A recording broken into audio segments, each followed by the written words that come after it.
Good evening students. मैं संजय बंसल, आपका biology teacher. और आप लोग कैसे हो? पढ़ाई वगैरह आपकी कैसी चल रही है? व्हाट्सएप पे आप क्वेश्चन भेजिए बेटा, अगर कोई प्रॉब्लम है तो पूछिए। कोई थ्योरी में दिक्कत है, एनसीईआरटी में अगर कोई दिक्कत है तो उसको अंडरलाइन करके फ़ोटो खींच के मेरे पास भेज दीजिए। अगर थ्योरी में कोई लाइन समझ में नहीं आ रही है तो ठीक है, कुछ ना कुछ ज़रूर भेजते रहिए। इससे आपको भी, मुझे भी पता लगता रहेगा कि कौन कौन जो है पढ़ाई में सिंसियरली मेहनत कर रहा है। कल हम लोग बायोलॉजिकल क्लासिफिकेशन पढ़ रहे थे और हमने 2 kingdom, 3 kingdom, 4 kingdom, 5 kingdom classification के बारे में पढ़ा था। फिर उसके बाद हमने एनसीईआरटी की रीडिंग लगानी शुरू की थी। आज उसी को कंटिन्यू करते हैं। एनसीईआरटी में पेज नंबर 17 पे आप आ जाइए। पेज नंबर 17 पे एक टेबल दी हुई है 2.1। कल मैंने आपको 5 किंगडम क्लासिफिकेशन बताया था, तो उसके बारे में मैंने बताया था कि ये आर.एच. विटेकर ने दिया है 1969 में। और इसमें उन्होंने ऑर्गेनिज्म को 3 मेन बेसिस थे जिस पे क्लासीफाई किया था।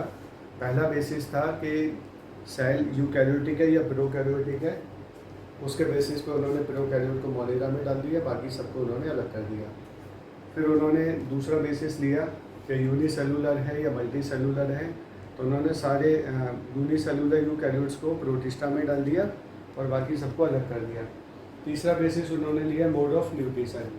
तो उन्होंने देखा कि जो ऑर्गेनिज्म अपना फूड खुद बनाते हैं, क्लोरोफिल होता है, उनको किंगडम प्लांटी में डाल दिया। जो भोजन निकल के खाते हैं, जिनकी बॉडी पे सेल वॉल नहीं होती है, जिनकी सेल पे सेल वॉल नहीं होती है, उनको उन्होंने किंगडम एनिमलिया में डाल दिया।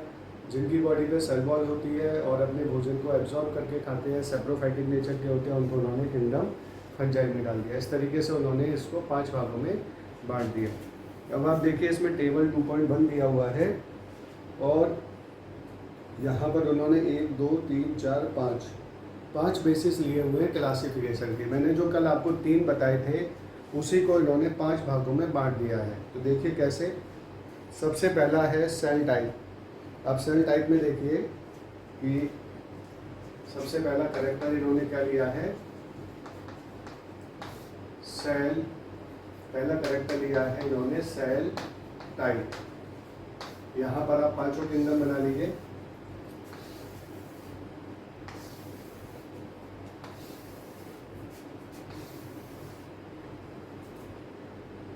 पहला हो गया मोनेरा,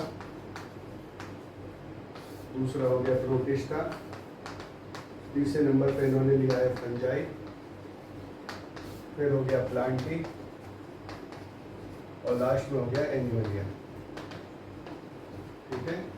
तो अगर आप जैसे सेल टाइप के बेस पे लेंगे, तो कल मैंने बताया था कि उन्होंने देखा माइक्रोस्कोप में 2 तरह की सेल्स होती हैं, प्रोकैरियोटिक और यूकैरियोटिक। तो उन्होंने क्या देखा कि मोनेरा के अंदर केवल कौन सी सेल मिलेगी, प्रोकैरियोटिक, और बाकी चारों के अंदर कौन सी सेल मिलेगी, यूकैरियोटिक। तो इस तरीके से उन्होंने 2 भाग में ऑर्गेनिज्म को डिवाइड कर दिया, प्रोकैरियोटिक और यूकैरियोटिक। प्रोकैरियोटिक में केवल एक ही किंगडम आया, मोनेरा, और यूकैरियोटिक के अंदर 4 किंगडम आ गए, protista, fungi, Plantae and Animalia. इसके बाद उन्होंने दूसरा टॉपिक दिया सेल वॉल।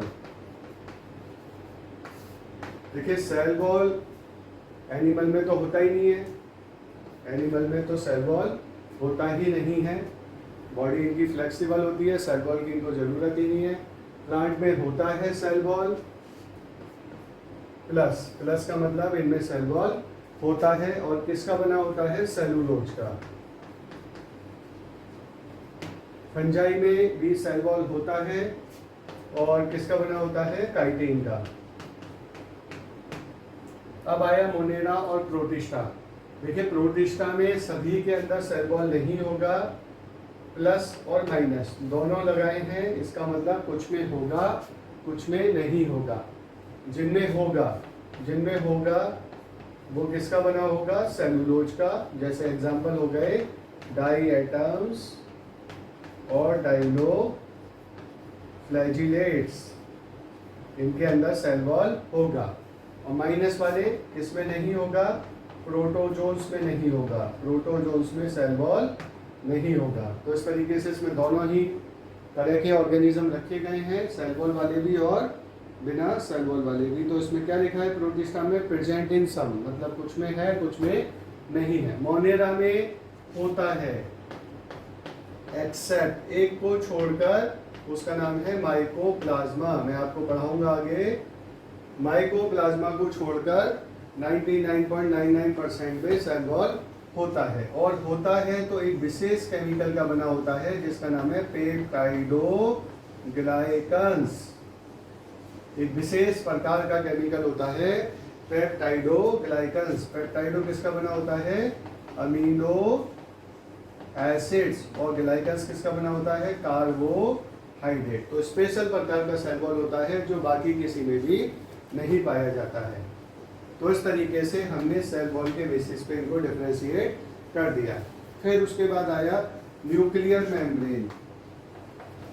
न्यूक्लियर मेम्ब्रेन, देखिए ये कोई नया फीचर नहीं है, बेसिकली ये सेल टाइप वाला ही फीचर है, क्योंकि प्रोकैरियोट में न्यूक्लियर मेम्ब्रेन नहीं होता है, बाकी सब में होता है। तो इसका मतलब ये पहले वाले फीचर से ही समानता दिखा रहा है, क्योंकि आगे हम लोग जब साइटोलॉजी में पढ़ेंगे कि जो प्रोकैरियोटिक सेल होती हैं उसमें न्यूक्लियर मेम्ब्रेन नहीं होता है, यूकैरियोटिक सेल में होता है। तो प्रोकैरियोटिक में नहीं है न्यूक्लियर मेम्ब्रेन, बाकी सबके अंदर प्रेजेंट है। ठीक है। उसके बाद आता है बॉडी ऑर्गेनाइजेशन। बॉडी ऑर्गेनाइजेशन, तो हमको पता है मोनेरा में सारे के सारे कैसे हैं, यूनिसेलुलर। यूनिसेलुलर और कुछ कॉलोनी भी बना लेते हैं, लेकिन मल्टी सेलुलर नहीं होते हैं। ऐसे ही प्रोटिस्टा के अंदर भी सारे कैसे हैं, यूनिसेलुलर। और बाकी ये जो तीनों बचे, इन तीनों के अंदर मल्टी सेलुलर होगा। कैसा होगा, मल्टी सेलुलर। अब इसमें क्या है कि कॉम्प्लेक्सिटी एनिमल्स में ज़्यादा होती है। एनिमल्स में टिश्यू लेवल भी पाया जाता है, ऑर्गन लेवल भी मिलता है, ऑर्गन सिस्टम लेवल भी मिलता है, जबकि प्लांट के अंदर टिश्यू लेवल मिलता है।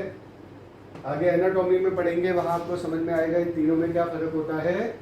अभी तो याद कर लीजिए, प्लांट में टिश्यू लेवल मिलता है और ऑर्गन लेवल मिलता है, लेकिन ऑर्गन सिस्टम नहीं मिलता है। फंजाई में केवल टिश्यू लेवल मिलता है। फंजाई तो मल्टी सेलुलर में ही आते हैं। तो इस तरीके से बॉडी ऑर्गेनाइजेशन के आधार पे हमने इनको दो किंगडम को यूनिसेलुलर में रखा है और बाकी के तीन किंगडम को हमने मल्टी सेलुलर में रखा है। मल्टी सेलुलर में भी सबसे हाईएस्ट लेवल का ऑर्गेनाइजेशन किसमें मिलता है, एनिमल्स में मिलता है। उसके बाद है mode of nutrition. Mode of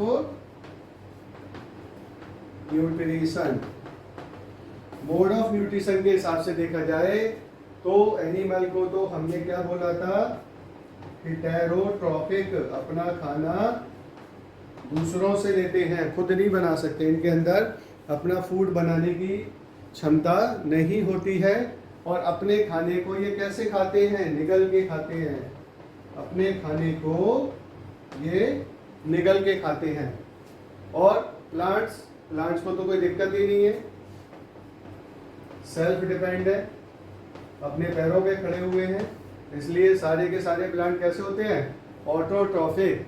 fungi भी अपना भोजन खुद नहीं बनाते हैं, इसलिए ये कैसे हो गए, हेटेरोट्रॉफिक हो गए। डीकंपोजर होते हैं और पैरासाइटिक भी होते हैं।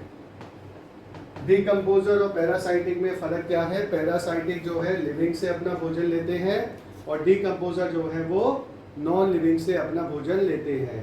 प्रोटिस्टा में दोनों तरह के पाए जाते हैं, सम ऑटोट्रॉफिक, सम हेटेरोट्रॉफिक, दोनों तरह के होते हैं इसके अंदर। इनमें न्यूट्रिशन के बेस पे इनको आप क्लासीफाई नहीं कर सकते। ऑटोट्रॉफिक में जैसे आपके कौन से आ गए, डाइएटम्स और डाइनोफ्लैजिले, डाइएटम्स और डाइनोफ्लैजिले। फ्लैजिलेट्स। आगे और पढ़ेंगे इनके बारे में। हेटेरोट्रॉप्स में कौन से आगे? प्रोटोजोन्स। ठीक है। इसके बाद मोनेरा में भी बड़ी मिक्सिंग है, इसमें ऑटो भी है, हेटेरो भी हैं।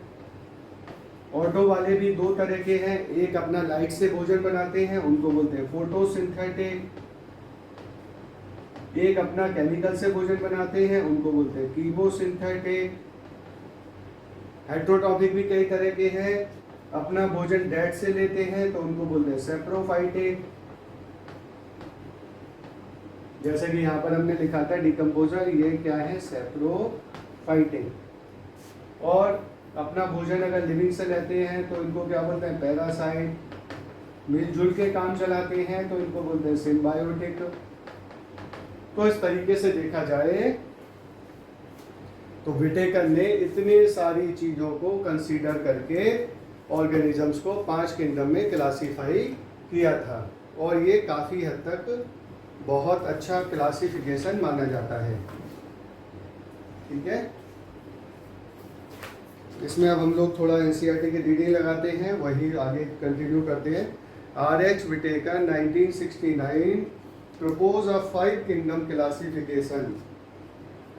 The kingdoms defined by him were named Monera, Protista, Fungi, Plantae and Animalia. The main criteria for classification used by him include, क्या क्या चीज़ें उसने ली? अभी हमने ऊपर पढ़ी, 5 बेसिस पे उसने क्लासीफाई किया था। उसके अलावा इसने include cell structure, thallus organisation, ये आपका बॉडी और थैलस एक ही बात होती है, mode of nutrition, reproduction and phylogenetic relationship. Phylogenetic relationship हम लोग यहाँ डिस्कस नहीं करेंगे क्योंकि वो एमएससी और हाई लेवल में पढ़ाया जाता है। Table 2.1 gives a comparative account of different characteristics of the 5 kingdom, वो हमने पढ़ लिया है। अब हम थोड़ा सा और आगे देखते हैं। Let us look at this 5 kingdom classification to understand the issue and consideration that influence the classification system. अब हम ये देखते हैं कि शुरुआत से जो क्लासिफिकेशन चले आ रहे थे 2 किंगडम के, 3 के, 4 के, 5 के, उनमें क्या क्या दिक्कतें थी, क्यों बार बार इनको सुधार करना पड़ा, क्यों हमें 5 किंगडम क्लासिफिकेशन तक मेहनत करनी पड़ी, तो इसको हम लोग पूरी एनालिसिस करेंगे। अभी क्या क्या इनमें डिफरेंसेस हैं। Earlier classification system include bacteria, blue green algae, fungi, mosses, fern, gymnosperm, angiosperm under the plant. याद करो जो सबसे पहला क्लासिफिकेशन था जो किसने दिया था? 2 किंगडम वाला कैरोलस लिनियस ने। और उन्होंने क्या करा? प्लांट में सब डाल दिए, एनिमल को छोड़ के सारे उन्होंने प्लांट में भर दिए। बैक्टीरिया 2 प्लांट में, फंजाई 2 प्लांट में, जो प्लांट हैं वो तो है ही, जो प्लांट नहीं है उनको भी प्लांट में डाल दिया। तो ये एक बहुत बड़ा प्रॉब्लम था। The character that unified this whole kingdom was that all organism include had a cell wall in their cell. और उन्होंने क्या सोच के डाला कि जिसमें सेल वॉल है आप प्लांट में जाओ, बैक्टीरिया में सेल वॉल है आप प्लांट हो, फंजाई में सेल वॉल है आप प्लांट हो, प्लांट में सेल वॉल है आप तो प्लांट हो ही। तो इसका मतलब वहाँ उन्होंने केवल अपने दिमाग में एक ही कैरेक्टर को लिया, सेल वॉल किसमें? जिनमें सेल वॉल है वो प्लांट में जाओ, जिनमें सेल वॉल नहीं है वो एनिमल में जाओ। तो उस तरीके से क्या हुआ? पूरा खेल जो है वो खराब हो गया। This place together group which widely different in other characteristics. एक कैरेक्टर को ध्यान में रखने के चक्कर में बाकी सारे कैरेक्टर का जो है सत्यानाश हो गया उसमें।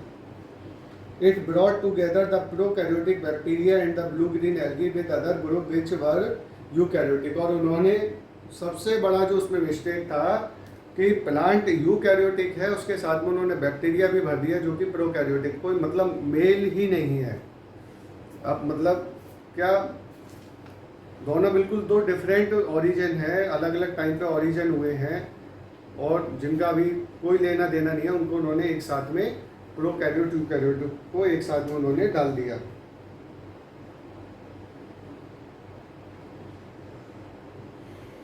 It also grouped together the unicellular organism and the multicellular one। से for example Chlamydomonas and Spirogyra were place together under algae. और प्लांट में एक ग्रुप बना दिया एल्गी, उसमें यूनिसेलुलर भी रख दिया, मल्टी सेलुलर भी रख दिए। जबकि आज हम क्या देखते हैं, यूनिसेलुलर के लिए हमने अलग बनाया है और मल्टी सेलुलर के लिए हमने अलग बनाया। तो वहाँ सब जो है गोरे काले अंधे लूले लंगड़े सब जो है एक साथ भर दिए उन्होंने, पूरा एक मिक्स ग्रुप बना दिया। The classification did not differentiate between the heterotrophic group fungi and the autotrophic green plant through they also show a characteristic difference in their wall composition. The fungi had chitin in their wall while the green plant had a cellulosic cell wall. और fungi और plant को भी एक ही साथ डाल दिया। अब fungi और प्लांट में तो मैचिंग हो ही नहीं सकती। भाई प्लांट दुनिया के लिए फूड बनाए और फंजाई दुनिया का बना हुआ फूड खाए, तो इनमें कोई मैचिंग का सवाल नहीं। फिर चलो तुमने कहा सेल वॉल के बेसिस पे कर दिया, तो सेल वॉल अगर देखो तो प्लांट की किसकी बनी है, सेलुलोज की, और एनिमल की किसकी बनी हुई है, काइटिन की। तो ना तो सेल वॉल मैच कर रही है ना इनकी आदतें मैच कर रही है, लेकिन फिर भी दोनों को एक ही ग्रुप में डाल दिया। तो ये बहुत बड़ा ड्रॉबैक था टू किंगडम क्लासिफिकेशन का, जिसकी वजह से फिर हमें उसमें सुधार करने की जरूरत पड़ी। अगले पेज पे आइए। When such characteristics were considered the fungi were place in a separate kingdom fungi. और ये फिर जरूरी था कि भाई फंजाई को तो प्लांट के साथ रखा ही नहीं जा सकता, क्योंकि कोई फंजाई खेतों में थोड़ी ना ग्रो करती है, फसल की तरह हरी भरी होती है, वो तो वाइट कलर की होती है और कोई उसमें ग्रीन पिगमेंट नहीं होता। तो इसलिए फंजाई तो बिल्कुल ही अलग है, उसको तो ना प्लांट मानेंगे ना एनिमल मानेंगे। इसलिए आज की तारीख में फंजाई को बिल्कुल एक हमने इज्जत के साथ एक नया घर दिया है, और वो घर है kingdom fungi. All prokaryotic organisms were grouped together under kingdom Monera and the unicellular eukaryotic organism were placed kingdom Protista। और सारे बैक्टीरिया जो बेचारे पहले प्लांट के साथ मजबूरी में रह रहे थे, दूसरे के घर में पड़े हुए थे, आज उनको अपना घर दे दिया गया है, और उस घर का नाम क्या है, मोनेरा। और सारे यूनिसेलुलर यूकैरियोटिक जो कि कुछ प्लांट में पड़े थे, कुछ एनिमल में पड़े थे, कुछ फंजाई में पड़े थे, आज उन सब यूनिसेलुलर ऑर्गेनिज्म को इकट्ठा करके कहाँ डाल दिया है, प्रोटिस्टा के अंदर।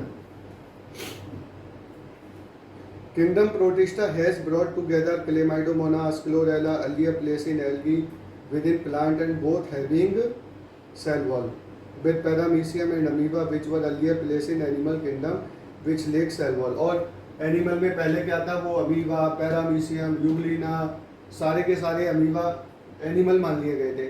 अब आप देखो कहीं भी, मतलब अमीबा को कैसे आप एनिमल मान लोगे, कोई तो उसमें ना तो एनिमल की तरह मसल्स होती हैं, ना वो उस तरीके से सेंस ऑर्गन होते हैं, नर्वस सिस्टम होता है, एनिमल वाला कोई कैरेक्टर नहीं होता। इसलिए उन सबको वापस जो है कहाँ भेज दिया गया, प्रोटिस्टा में डाल दिया गया।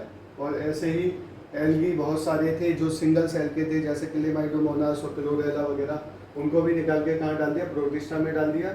ऐसे ही यूनिसेलुलर फंजाई थे, ईस्ट वगैरह, उनको भी निकाल के कहाँ डाल दिया, प्रोटिस्टा में डाल दिया। तो सारे यूनिसेलुलर यूकैरियोटिक ऑर्गेनिज्म जो है वो प्रोटिस्टा के अंदर डाल दिए गए, सबकी सफाई कर दी।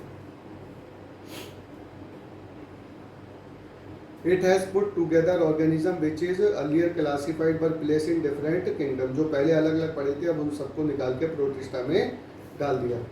This happened because the criteria for classification change। और ऐसा इसलिए हुआ कि पुराने टाइम पे सोच अलग थी और नए टाइम पे सोच जो है वो अलग है। आज पूरी जानकारी है, माइक्रोस्कोप है, दुनिया भर की टेक्नोलॉजी है, अब सब पता लग चुका है किसके अंदर क्या है, बाहर क्या है। आज इतने सारे कैरेक्टर्स हम आइडेंटिफाई कर चुके हैं, तो इसलिए आज का जो क्लासिफिकेशन है वो पहले वाले से बहुत ही बेस्ट है। This happen because the criteria for classification change. This kind of changes will take place in future too depending on the improvement in our understanding of characteristics and evolutionary relationship. और ये ऐसा नहीं है कि ये जो आज 5 किंगडम क्लासिफिकेशन है ये वन ऑफ दी मतलब बेस्ट, अब इसके बाद कुछ आएगा ही नहीं। हाँ अच्छा है, गुड है, लेकिन फाइनल नहीं है। अभी और नॉलेज बढ़ेगी और जानकारी बढ़ेगी, तो हो सकता है कि अभी इसमें भी क्या है, चेंजेस करने पड़े। अभी मैं आपको इसके बाद 6 किंगडम क्लासिफिकेशन बताऊंगा, वो भी आ चुका है। वो इससे भी ज़्यादा बेटर है और ज़्यादा सटीक है। हो सकता है फ्यूचर में जाके कोई एक आध किंगडम और निकल आए, क्योंकि जैसे जैसे टाइम बढ़ता जाएगा हमें फॉसिल्स मिलते जाएंगे, जानवरों के, प्लांट्स के फॉसिल्स हमें मिलते जाएंगे, उनके इवोल्यूशन के बारे में पता लगता जाएगा। हम इस क्लासिफिकेशन को और बेस्ट टू दी बेस्ट बनाते जाएंगे। Over time an attempt has been made to evolve a classification system which reflect not only the morphological, physiological and reproductive similarities but is also phylogenetic, that is based on evolutionary relationship। आजकल केवल हम लोग वो पुराने तरीके पे नहीं चल रहे हैं कि मॉर्फोलॉजी और एनाटॉमी पर क्लासिफिकेशन कर देते हैं। आज बिल्कुल लेटेस्ट टेक्नोलॉजी का यूज़ हो रहा है। अब हम लोग इवोल्यूशन में पूरा डिटेल जान चुके हैं। तो आजकल के जो क्लासिफिकेशन है मॉडर्न, वो इवोल्यूशन के करेक्टर पे ज़्यादा बेस्ड है। In this chapter we will study characteristics of kingdom monera, protista and fungi of the Whittaker system of classification. The kingdom plantae and animalia, commonly refer to as plant and animal kingdom respectively, will be dealt with separately in chapter 3 and 4। मतलब ये जो हमारा chapter है इसमें हम 3 kingdom को अभी detail में पढ़ेंगे। इसमें कौन कौन से? मोनेरा, प्रोटिस्टा और फंजाई। उसके बाद चैप्टर नंबर 3 में हम प्लांट के बारे में पढ़ेंगे और चैप्टर नंबर 4 में हम लोग एनिमल के बारे में पढ़ेंगे। अभी हम लोग जरा एक 6 किंगडम क्लासिफिकेशन के बारे में देख लेते हैं। वैसे वो हमारे सिलेबस में नहीं है, लेकिन नॉलेज के पॉइंट ऑफ व्यू से हम उसको देख लेते हैं, क्योंकि हमें पता होना चाहिए कि साइंस में और क्या क्या तरक्की हो रही है। 5 किंगडम ही लास्ट नहीं है, 6 किंगडम है। फिर इसके बाद हो सकता है आगे और भी कोई नया आ जाए। तो फिर हम देखते हैं 6 किंगडम क्लासिफिकेशन।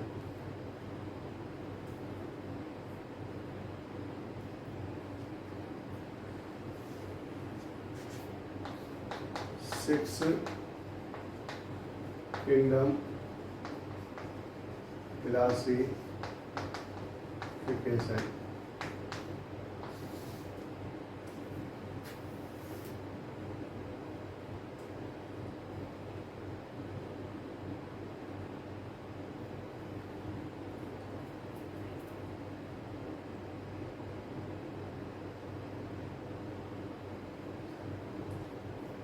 देखिए,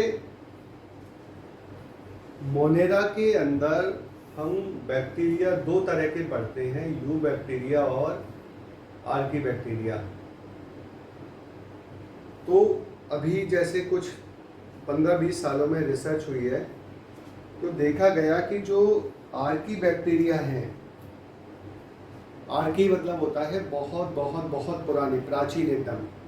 तो वो जो आर्की बैक्टीरिया हैं वो सबसे पहले धरती पर आए और उनकी स्ट्रक्चर जो आजकल के बैक्टीरिया मिलते हैं, यू बैक्टीरिया, इनसे बहुत अलग है।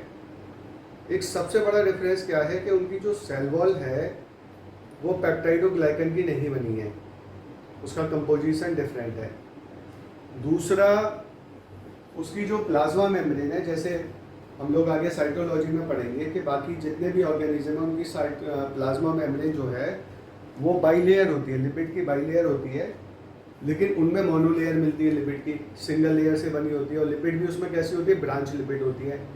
और एक तीसरा बहुत बड़ा डिफरेंस क्या देखा गया कि जो उनका राइबोसोम है आर्की बैक्टीरिया का, राइबोसोम के अंदर एक आरएनए होता है जिसको बोलते हैं 16S RNA। This RNA is most conservative RNA। ये एक ऐसा RNA है जिसमें पिछले 300-400 करोड़ साल से बहुत कम चेंजेस आए हैं, बहुत कम म्यूटेशन हुई है, बहुत कंजर्वेटिव RNA है। और जब आर्की बैक्टीरिया का RNA देखा गया तो पता लगा कि वो यू बैक्टीरिया से तो मैच ही नहीं करता है, वो यू बैक्टीरिया की बजाय यूकैरियोट से ज़्यादा मैच करता है। तो इसका मतलब ये जो आर्की बैक्टीरिया मोनेरा के अंदर रखे गए हैं वो मोनेरा में नहीं होने चाहिए, मोनेरा में उनको गलत रख दिया है। जैसे भाई पहले क्या था, हम फंजाई को प्लांट में पढ़ रहे थे, उसको प्लांट मान के चल रहे थे, बैक्टीरिया को प्लांट मान के चल रहे थे। बाद में पता लगा कि फंजाई तो प्लांट हो ही नहीं सकता, काइटिन का बना हुआ है, हेटरोट्रॉफिक है, बैक्टीरिया नहीं हो सकता क्योंकि प्रोकैरियोटिक है। तो ऐसे ही पिछले 15 से 20 सालों में इतनी जो नॉलेज गेन हुई है उसमें ये पता लगा है कि आर्की बैक्टीरिया जो है वो मोनेरा में नहीं रखने चाहिए। तो इसलिए एक साइंटिस्ट हैं कार्ल वूज, इन्होंने ये क्लासिफिकेशन दिया है जिसको हम लोग बोलते हैं 6 किंगडम क्लासिफिकेशन। देखिए, किंगडम प्रोटिस्टा पहले की तरह है, उसमें कोई छेड़खानी नहीं करी है। फंजाई किंगडम ये भी सेम वही है, किंगडम प्लांटी ये भी सेम वही है, और किंगडम एनिमलिया ये भी सेम वही है। चेंज जो किया है वो किया है मोनेरा में। अब जो अभी तक जो हम किंगडम मोनेरा मानते थे, अब 2 तरह के इन्होंने किंगडम बना दिए। एक तो बना दिया किंगडम आर्की बैक्टीरिया, और एक इन्होंने बना दिया यू बैक्टीरिया। तो अब किंगडम 1 आर्की बैक्टीरिया है, किंगडम 2 यू बैक्टीरिया है, किंगडम 3 प्रोटिस्टा है, किंगडम 4 फंजाई है, किंगडम 5 प्लांटी है, और किंगडम 6 जो है वो एनिमलिया है। पहले क्या था, ये दोनों जो है एक ही मोनेरा में रखे गए थे। तो अब मोनेरा को तोड़कर 2 किंगडम बना दिए हैं। एक में रखे गए हैं यू बैक्टीरिया, ये वो वाले बैक्टीरिया हैं जो हम आजकल देखते हैं सारे जनरल बैक्टीरिया, ये अपने जनरल बैक्टीरिया है, जनरल बैक्टीरिया बोल सकते हैं इनको, या यू का मतलब होता है ट्रू बैक्टीरिया। इसके अंदर आपके सारे बैक्टीरिया आते हैं जो आजकल हम लोग देखते हैं अपने आसपास। दूध को दही में बदलने वाले बैक्टीरिया, हमारे इंटेस्टाइन में रहने वाले ई कोलाई बैक्टीरिया, और इसके अंदर साइनो बैक्टीरिया भी आते हैं, साइनो बैक्टीरिया, एक्टिनो बैक्टीरिया भी आते हैं इसमें, एक्टिनो बैक्टीरिया, और माइकोप्लाज्मा ये वाले बैक्टीरिया भी आते हैं, माइकोप्लाज्मा, रिकेट्सिया वगैरह बहुत सारे बैक्टीरिया इसके अंदर आते हैं। लेकिन जो आर्की वाला बैक्टीरिया ग्रुप है, इसके अंदर ओनली आर्की बैक्टीरिया को रखा गया है। तो ये जो आर्की बैक्टीरिया को यू बैक्टीरिया से निकालने का कारण है, इसके पीछे एक पहला कारण क्या है, इसकी जो सेल वॉल कंपोजिशन है वो डिफरेंट है, ये इन वाले बैक्टीरिया से नहीं मिलती है, इसलिए इसको अलग कर दिया। दूसरा, इसकी जो प्लाज्मा मेम्ब्रेन है, इसकी जो प्लाज्मा मेम्ब्रेन है उसमें लिपिड की मोनोलेयर मिलती है, एक लेयर से बनी होती है, और उसमें जो लिपिड होती है वो भी ब्रांच लिपिड होती है। मतलब जो लिपिड का मॉलिक्यूल होगा उसमें ऐसे करके ब्रांच होंगी, ऐसे ब्रांच होंगी, ठीक है। और तीसरा, इसका जो 16S राइबोसोमल आरएनए है, इसका जो 16S राइबोसोमल आरएनए है इज वेरी डिफरेंट, बहुत अलग है, किससे, फ्रॉम दी यू बैक्टीरिया से। तो इसलिए आर्की बैक्टीरिया को यू बैक्टीरिया के साथ रखा ही नहीं जा सकता है, इवोल्यूशनरी रिलेशनशिप इन दोनों की नहीं है। इवन यहाँ तक ये पता लगा है, वैज्ञानिक कहते हैं कि आर्की बैक्टीरिया की रिलेशनशिप प्रोटिस्टा के साथ, फंजाई के साथ, प्लांट के साथ और एनिमल के साथ है। मतलब ये अपनी सिमिलरिटी यू कैरियोट के साथ ज़्यादा दिखाता है as compare to you bacteria के साथ। यू बैक्टीरिया बेसिकली क्या है, ये सारे के सारे प्रोकैरियोट्स हैं। तो अब जो 6 किंगडम का क्लासिफिकेशन आया है उसमें ऑर्गेनिज्म को 6 किंगडम में डिवाइड कर दिया गया है। यहां पर कार्ल वूज ने एक वर्ड यूज किया है जिसको बोलते हैं डोमेन्स, और उन्होंने क्या किया, सारे ऑर्गेनिज्म को दो डोमेन पे बांट दिया, एक बनाया आर्किया और एक बनाया यूकैरिया। कुल मिला के इन्होंने सारे ऑर्गेनिज्म को दो डोमेन्स में बांट दिया और डोमेन जो है उन्होंने माना ये किंगडम से बड़ा है। और आर्किया के अंदर इन्होंने रखा किंगडम 1। कौन सा किंगडम रखा है इसके अंदर? केवल आर्की बैक्टीरिया। और यूकैरिया के अंदर इन्होंने रखा किंगडम 2। कौन सा? You bacteria. किंगडम 3 कौन सा? Fungi, sorry protista. इसमें रखा किंगडम 4 फंजाई, किंगडम 5 प्लांटी और किंगडम 6 एनिमलिया। तो मतलब कार्ल का तो ये मानना है कि आर्की को तो इन सबसे बिल्कुल ही अलग कर दिया, तो इन्होंने तो इनका एक अलग ही डोमेन बना दिया। उस डोमेन का नाम है आर्किया और उसके अंदर किंगडम डाल दिया आर्की बैक्टीरिया किंगडम। और बाकी के सारे ऑर्गेनिज्म, चाहे वो प्रोकैरियोट हो चाहे वो यूकैरियोट हो, उनका उन्होंने एक डोमेन बना दिया यूकैरिया और उसके अंदर बाकी के बचे हुए 5 किंगडम डाल दिए। तो इस तरीके से ये जो लेटेस्ट हमें नॉलेज मिल रही है, खास तौर से इवोल्यूशन की जो नॉलेज मिल रही है, उससे हमें ये पता लग रहा है कि वास्तव में इन ऑर्गेनिज्म में इवोल्यूशन के टाइम से बहुत ज़्यादा डिफरेंट है। हमसे क्लासिफिकेशन में बहुत सारी मिस्टेक्स हैं जो धीरे धीरे निकल के आ रही है और हम उनको करेक्ट कर करके अपने क्लासिफिकेशन को डे बाय डे जो है वो और ज़्यादा मॉडर्न बना रहे हैं।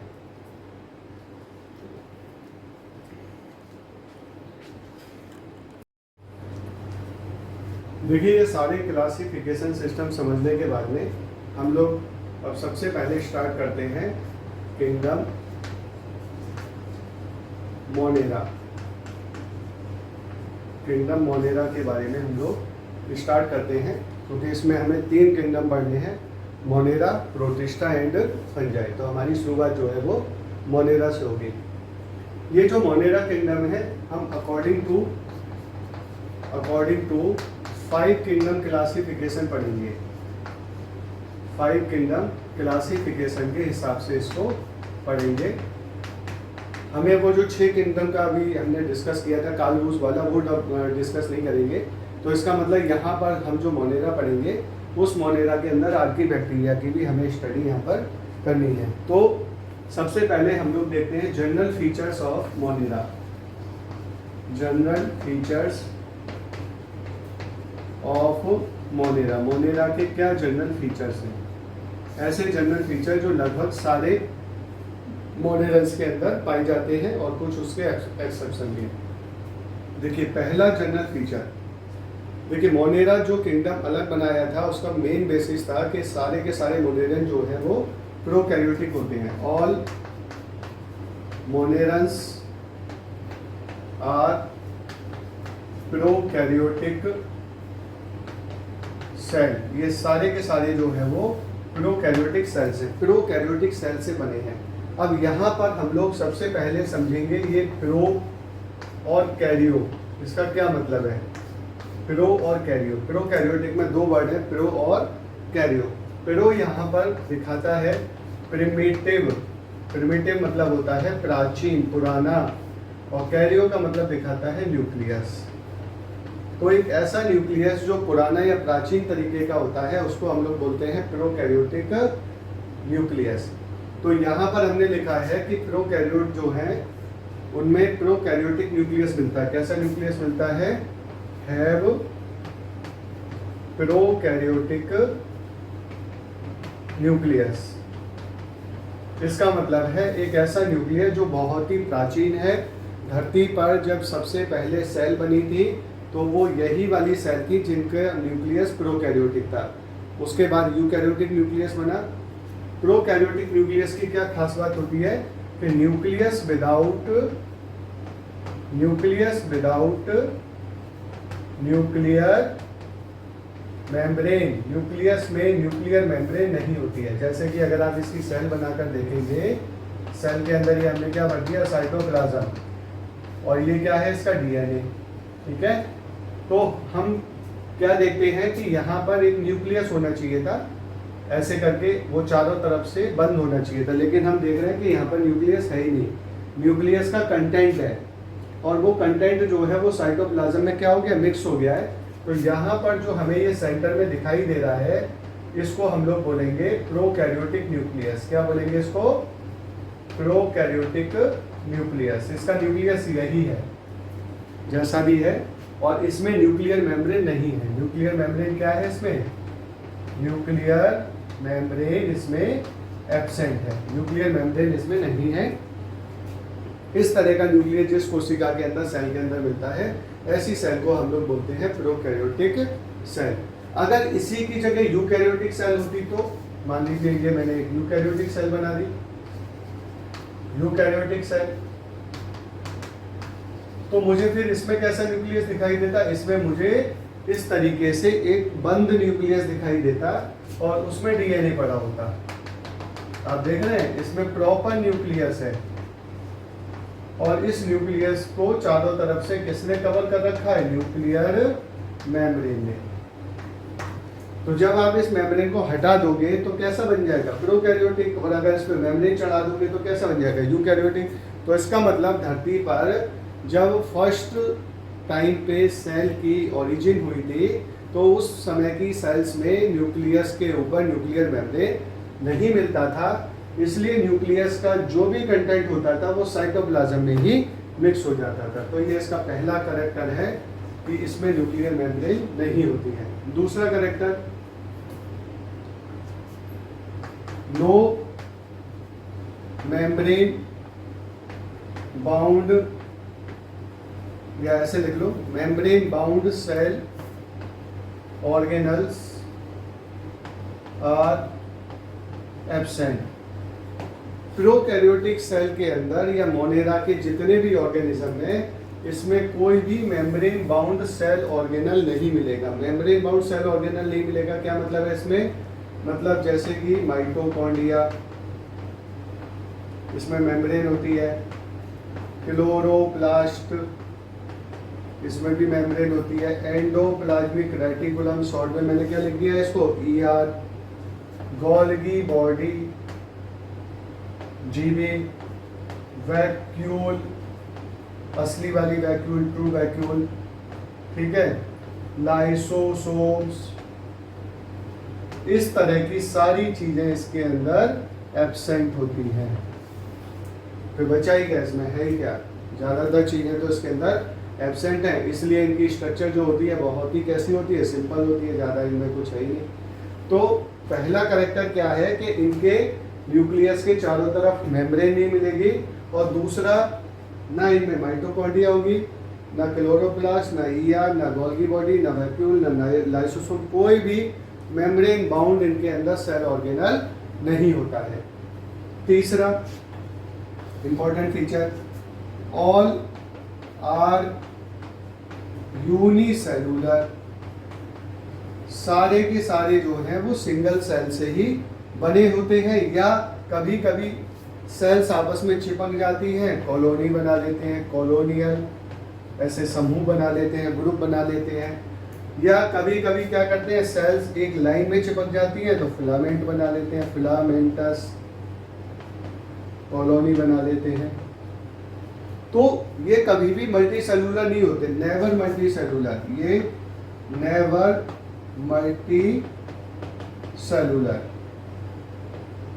तो जैसे यूनिसेलुलर है तो इस तरीके से ये अलग अलग सेल के रूप में पाए जाएंगे। कॉलोनी का मतलब क्या है कि ऐसे ये आपस में चिपक गए पास पास और ये कॉलोनी बना के रहने लगे, इन्होंने कॉलोनी बना ली। फिलामेंटस का मतलब क्या हो गया? सेल ऐसे एक रेखा में या लाइन में जुड़ गए ऐसे करके, तो उन्होंने क्या बना लिया? फिलामेंट बना लिया। अब सवाल ये है कि इसको कोई मल्टी सेलुलर भी तो कह सकता है, क्योंकि इसमें बहुत सारी सेल एक साथ रह रही हैं, तो इसमें एक फ़र्क है, एक कॉलोनियल में और मल्टी सेलुलर में फ़र्क है। क्या फ़र्क है? जैसे कि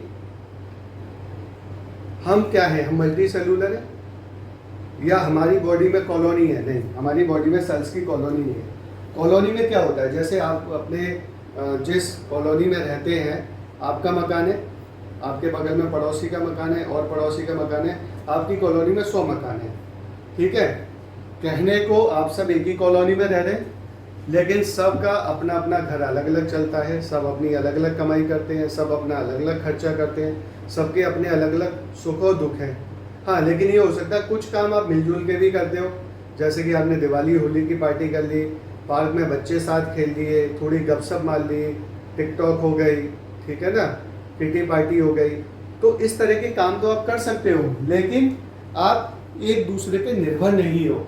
तो ऐसे ही कॉलोनी में क्या होता है कि सेल्स जो हैं वो एक दूसरे के साथ तो रहती हैं और थोड़ी बहुत एक दूसरे की हेल्प करती है, लेकिन अगर इसमें कोई एक सेल मर जाए तो दूसरी पर फर्क नहीं पड़ेगा, आधी मर जाए तो बाकियों पर फर्क नहीं पड़ेगा। इनको अगर अलग भी कर दोगे तो भी ये एक दूसरे के बिना सरवाइव कर लेंगी। जैसे कॉलोनी में अगर कोई घर वाला किसी दूसरे से बात ना करे तो क्या उसको कोई दिक्कत है? नहीं, उसका काम चलता रहेगा, क्योंकि उसकी कमाई अलग है, उसके खर्चे अलग है।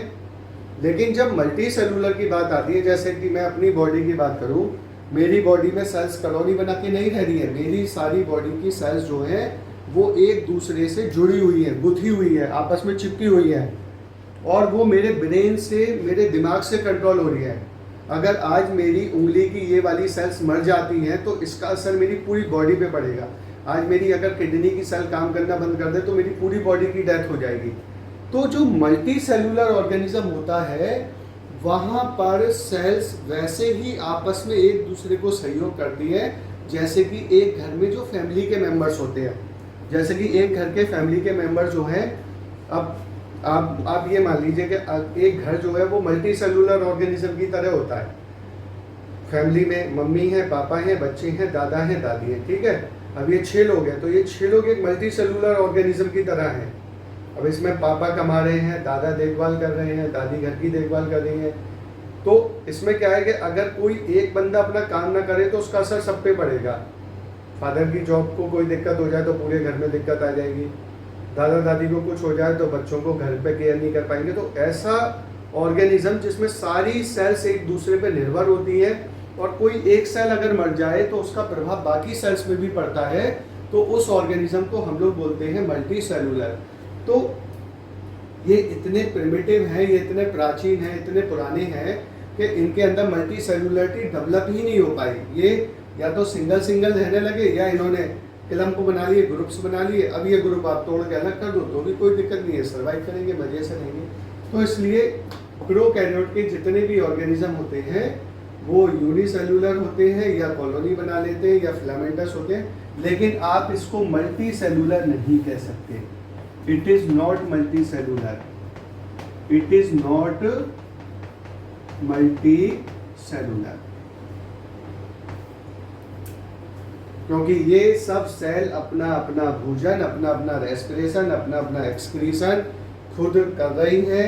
कोई सेल एक दूसरे के साथ में मटेरियल का एक्सचेंज नहीं करती हैं। अगर प्लांट की बात करें, जैसे प्लांट मल्टी सेलुलर है तो प्लांट में जैसे सेल्स हैं, मान लीजिए प्लांट की सेल्स हैं, ठीक है, तो प्लांट की सेल्स ऐसे आपस में चिपकी रहती हैं, देखिए, और हर सेल एक दूसरे से कनेक्टेड रहती है। आप देख रहे हैं प्लांट की जो सेल्स हैं वो एक दूसरे से जुड़ी हुई हैं, इनके बीच में कनेक्शंस होते हैं जिनको बोलते हैं प्लाज्मोडेस्माटा। इसके द्वारा ये क्या करती है, एक दूसरे के साथ में मटेरियल्स की शेयरिंग करती हैं। तो यहाँ पर ये सेल जो है वो हाईली कनेक्टेड है और एक ही सेल से सब ओरिजिनेट हो रही हैं। एक की डेथ हो जाए तो बगल वाली सेल पे, आस पड़ोस की सेल पे प्रभाव पड़ेगा। तो मल्टी सेलुलर ऑर्गेनिज्म टोटली अलग होता है और कॉलोनियल ऑर्गेनिज्म अलग होता है। चलिए इसके बाद फिर हम लोग इसका जो डिस्कशन है नेक्स्ट लेक्चर में करेंगे। आप लोग थोड़ा इसको अपने लेवल पे बुक से पढ़ लीजिएगा। इंटरनेट वगैरह आजकल आपके पास में है तो थोड़ा ऑनलाइन भी आप बैक्टीरिया और मोनेरा के फोटोग्राफ्स देखिएगा कि कितने तरह के विचित्र प्रकार के मोनेरा जो है वो पाए जाते हैं। टीचर जो बताता है हमेशा उतने पे ही नहीं रहना चाहिए, अपनी तरफ से भी क्यूरोसिटी रखनी चाहिए। जहाँ से भी नॉलेज का गेन हो, आपके घर में आपका कोई भाई बहन जो इंटर कर चुका है या कोई डॉक्टर या इंजीनियर है, उससे भी आप इन चीज़ों को डिस्कस कर सकते हैं। वो भी आपको बहुत सारे इंपॉर्टेंट पॉइंट जो है वो बता सकते हैं। तो अगर फिर उसमें लेके आपके माइंड में कोई क्वेरी या डाउट आता है तो फिर आप मेरे को व्हाट्सएप के थ्रू पूछ सकते हैं। ठीक है, ओके, थैंक यू।